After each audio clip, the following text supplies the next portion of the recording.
இன்னைக்கு நாம பார்க்க போறது பழனிசெட்டிப்பட்டி அணையை பத்தி தான். இப்போ நம்ம கரெக்டா பழனிசெட்டிப்பட்டி பேரூராட்சி அலுவலகத்துல இருந்து தொடங்குறோம். இது புதுசா கட்டப்பட்ட இரும்பு பாலங்க, பள்ளி மாணவர்களுக்காக.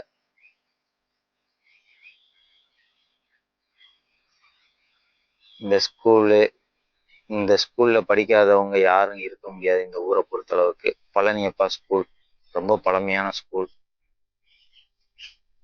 அப்படியே ஸ்ட்ரெயிட்டா தேனி போடி ரூட்ல போய்கிட்டே இருந்தோம் அப்படின்னா பீசுப்பட்டி காவல் நிலையம் அந்த ரூட்ல லெஃப்ட் கட் பண்ணணும்.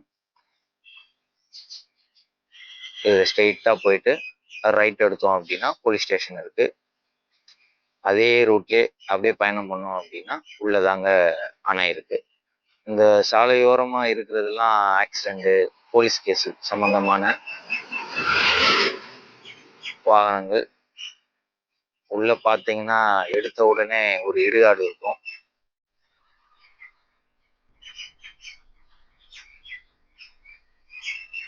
ஆனா பக்கத்துல ஆல்மோஸ்ட் நம்ம நெருங்கிட்டோம்.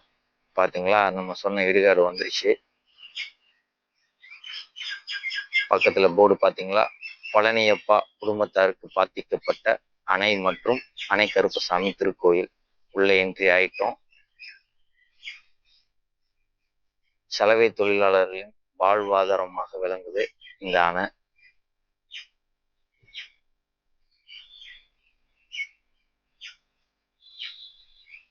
லொகேஷன் பாத்தீங்களா எப்படி இருக்குன்னு. முல்லை பெரியார் அணையில இருந்து தண்ணி திறந்து விட்டு இருக்கிறதுனால இந்த அணையில தண்ணி வந்துட்டு இருக்கு.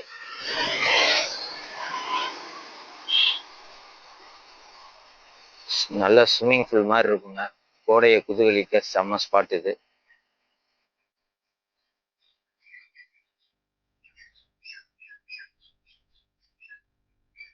குழந்தையில இருந்து வயசானவங்க வரைக்கும் குளிக்கிறதுக்கு ஒவ்வொரு ஏரியாவும் தனித்தனியா இருக்கு. மேல இப்போ தண்ணி மேல இருந்து வர இடத்துல எல்லாம் நல்ல இளைஞர்கள் குடும்பத்தோட குளிச்சுட்டு இருக்காங்க.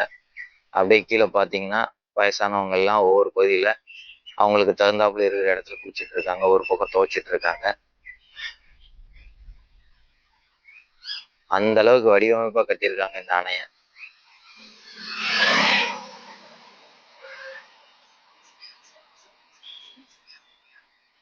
பாக்குறதுக்கே கண்ணுக்கு குளிர்ச்சியா இருக்கு.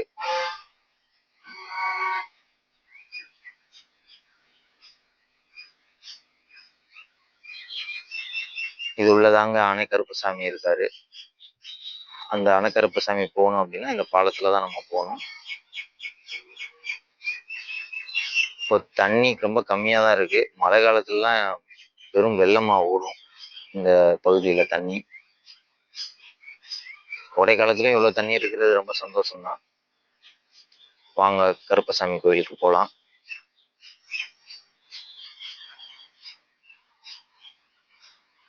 இன்னைக்கு ஏதோ சிறப்பு கொடுக்குறாங்க போல கருப்பசாமிக்கு.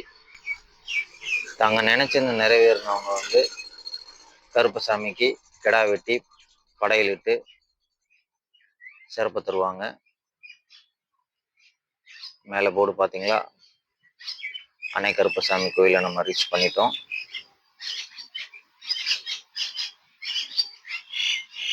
இங்கேயே கமகம வாசனை இழுக்குது. சமையல்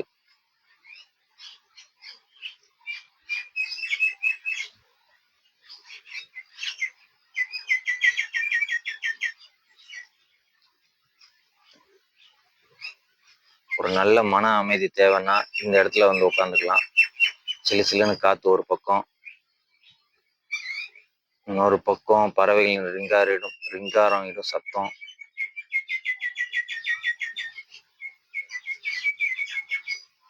சுத்தி பாத்தீங்கன்னா பனைமரம். எல்லாம் பனை மரத்துக்கு நடுவுல தான் கருப்பசாமி வீட்டு இருக்கிறாரு.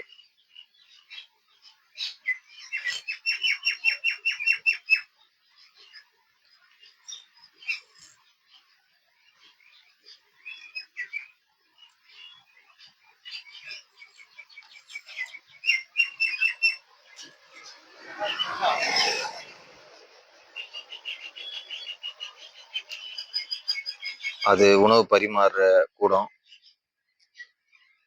கருப்பசாமிக்கு அலங்காரங்கள் நடந்துகிட்டு இருக்கு.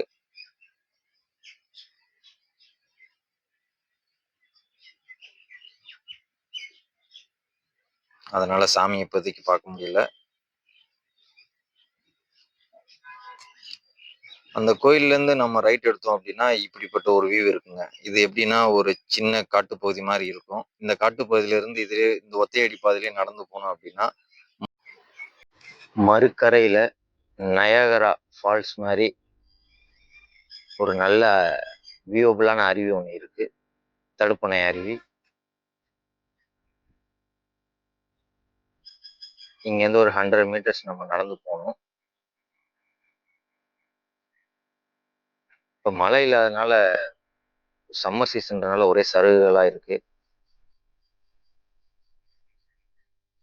வந்துட்டோம். ஆலமரம் தான் இதுக்கான அடையாளம்.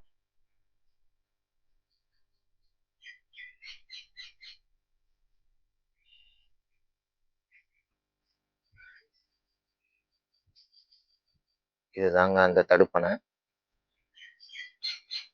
முல்லை பெரியாறு அணையிலிருந்து கொஞ்சமா தண்ணி திறந்து விட்டுருக்கனால, குடிநீர் தேவைக்காக மட்டும் திறந்து விட்டுருக்கனால ரொம்ப கம்மியா இருக்கு. இந்த அணை எதுக்கு கட்டப்பட்டதுன்னா பாசன வசதிக்கும் குடிநீர் தேவைக்காக தான் அப்பயே கட்டப்பட்டிருக்கு. 18ஆம் நூற்றாண்டுல கட்டப்பட்டதா சொல்றாங்க.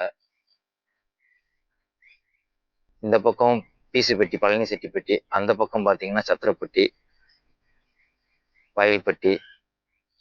2 ஊருக்கு நடுவுல தான் இந்த தண்ணி போயிட்டு இருக்கு.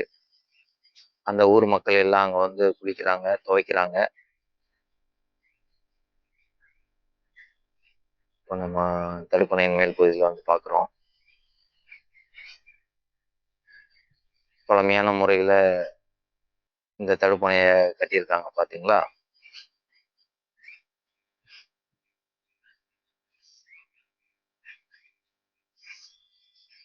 மழை இல்லாதனால ரொம்ப கொஞ்சம் கம்மியாக இருக்குது தண்ணி.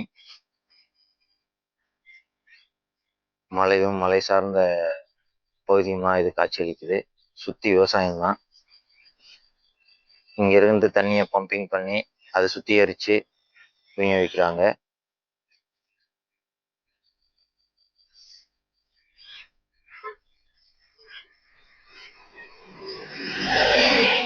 தண்ணி கம்மியாக இருக்கிறதுனால மேடு பள்ளமாக இருக்கு.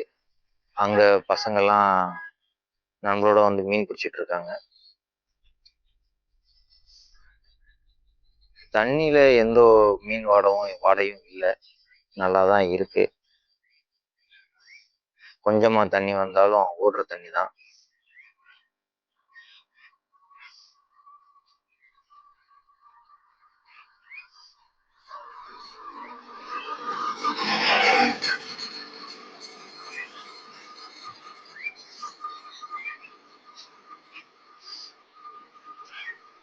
இந்த அணையை நம்பி கிட்டத்தட்ட ஒரு 15,000 ஏக்கர் பயன்பட்டு இருக்கு.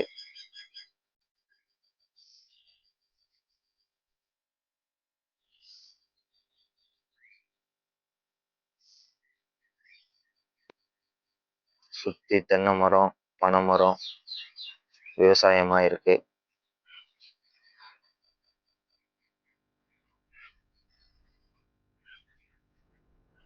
இந்த தண்ணியை பார்த்தீங்கன்னா குளிக்காதவங்க கூட குளிப்பாங்க போல. அவ்வளோ ஒரு அமைதியான பகுதி. வார விடுமுறையை கழிக்கிறதுக்கு சூப்பர் இடம்.